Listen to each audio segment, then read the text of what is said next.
Hello. My name is Detective Duke.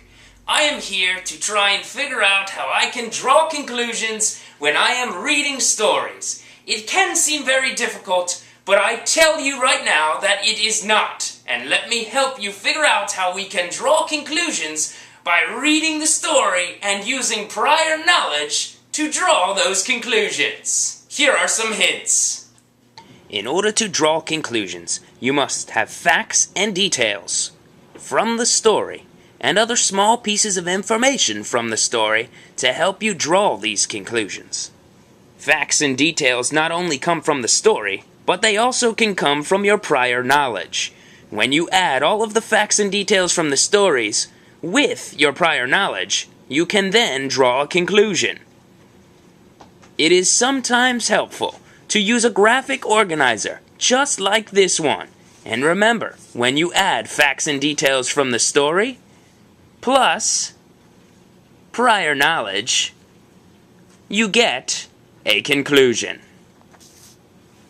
So those steps should be very helpful to you when you are trying to draw conclusions about stories. 1. Use the information you are reading in the story or text. 2.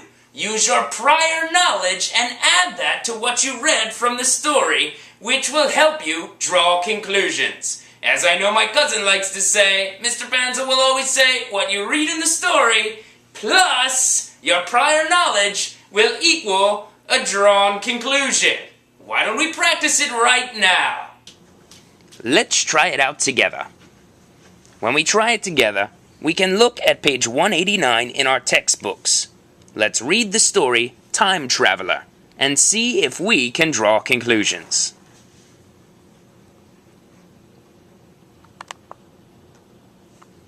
A storm was approaching, but Peter crawled through the strange little hole in the fence anyway. The last thing he expected to see was a man dressed in peculiar clothes holding a kite. This story seems to be a fantasy.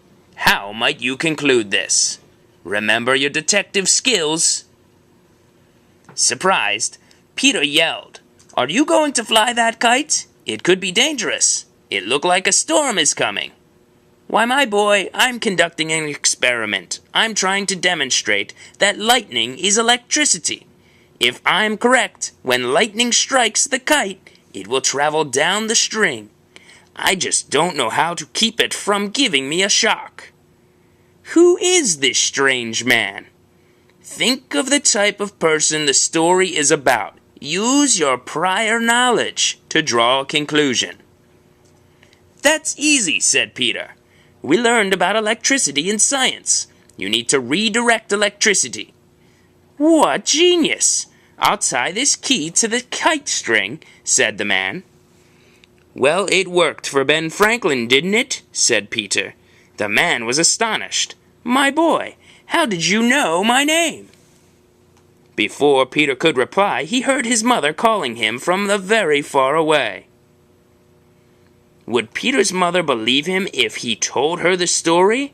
Why or why not? Use facts and details as well as your prior knowledge to draw a conclusion. "I have to go now," he said. Peter scurried back through the hole in the fence.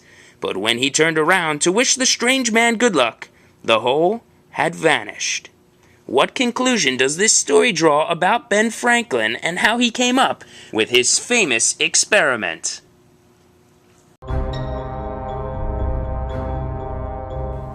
Thank you for joining me, boys and girls. I'll see you next time